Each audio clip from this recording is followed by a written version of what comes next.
بیوی نے غصے میں آ کر اپنے شوہر پہ ہاتھ اٹھایا ہے، کوئی نامرد شوہر ہوگا؟ شوہر مرد ہو تو بیوی کو جرأت ہے کہ ہاتھ اٹھائے، وہیں اس کو ٹھیک نہ کر دے، ہمیشہ کے لیے ہاتھ اٹھانا ہی بھول جائے۔ مردانہ کمزوری کے لیے کسی حکیم کے پاس جاؤ۔ پہلے میں نے ایک آدمی کو بتایا تھا، وہ مجھے ابھی تک بیچارہ خط لکھتا ہے، پریشان کرتا ہے۔ وہ مجھے ملا بیچارہ، اللہ عالم 4-5 سال پہلے کی بات ہے۔ وہ کہنے لگا کہ جی میرے ایسے حالات ہیں، اب میں کیا کروں، مجھے خطرہ ہے میری بیوی کہیں گناہ نہ کرے۔ میں بھی اس کی باتوں میں آ گیا، تو میں نے اس کو ایک نسخہ بتا دیا۔ 2 مہینے کے بعد اس نے خط لکھا، اس نے کہا حضرت مجھے تو اتنا فائدہ ہوا ہے، میری بیوی اب تنگ آ گئی ہے، میں دوسری شادی کروں۔ میں کیا کروں؟ میں نے کہا اس بیوی کو بھی وہی دوا کھلا دو، انشاءاللہ پھر تم بھی تنگ آ جاؤ گے۔ تو بیٹے اللہ کو پتہ، میرے دماغ میں صد کوئی نسخہ تھا، کسی حکیم نے بتایا ہوگا۔ ہمارے پاس ہر قسم کے لوگ آتے ہیں نا، اب یہ تھوڑا ہے کہ ہم حکیم ہیں یا جانتے ہیں۔ بہرحال یہ ہے کہ بزرگوں نے یہی لکھا ہے کہ گناہوں کو چھوڑ دو۔ یہ کمزوری جو ہے نا تمہیں، اس کا سبب گناہ ہے۔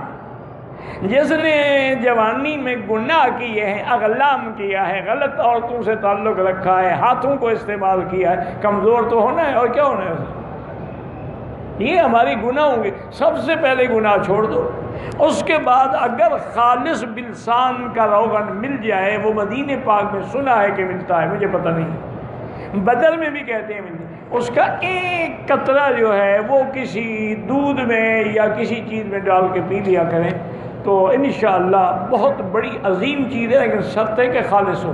خالص نہ ہوا تو انشاءاللہ گردے جلدی فیل ہو جائیں گے۔ میاں بیوی کی آپس میں محبت نہیں ہو سکی ہے تو کیا علیحدگی کر سکتے ہیں؟ گناہ تو نہیں، بالکل گناہ نہیں۔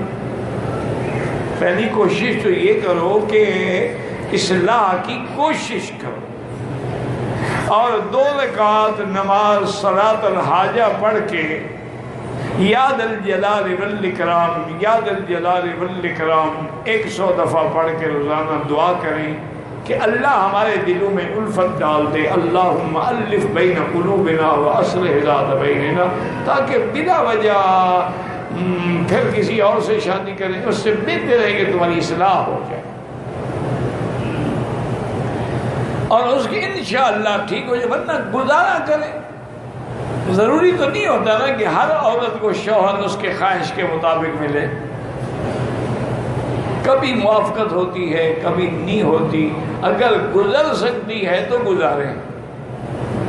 ایک بزرگ تھے، وہ ان کا اس زمانے میں مٹی کے لوٹے ہوتے تھے پانی کے لیے، وہ استنجا فرمانے کے لیے گئے، واپس آئے تو ان کے آنسو بہ رہے تھے۔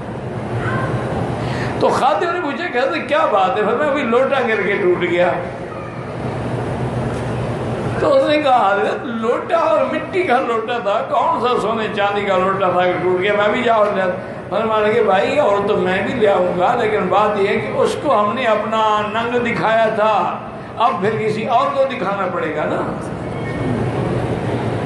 میں اس بات کو رو رہا ہوں۔ تو بیٹی جب ایک عورت کسی ایک کے سپرد ہو جاتی ہے، یہ تو نہیں کہ دنیا اور ڈھونڈتی رہے، یہ ضروری نہیں ہوتا موافقت ہو۔ باپ بیٹے میں نہیں ہوتی، بھائی بھائی میں نہیں ہوتی، بہنوں میں نہیں ہوتی، آپس میں، یہ اللہ کی قدرت ہے۔ لیکن اس عمل پہ عمل کرو تو انشاءاللہ اصلاح ہو جائے گی۔ اگر پھر بھی نہ ہو تو طلاق لے سکتی ہیں، اور وہ بھی طلاق دے سکتا ہے، کوئی گناہ نہیں۔ اگر کوئی حل نہ ہو پھر ایک دوسرے اکٹھے بھی رہیں اور حقوق بھی ادا نہ کریں، اس سے تو بہتر ہے جان چھڑائیں۔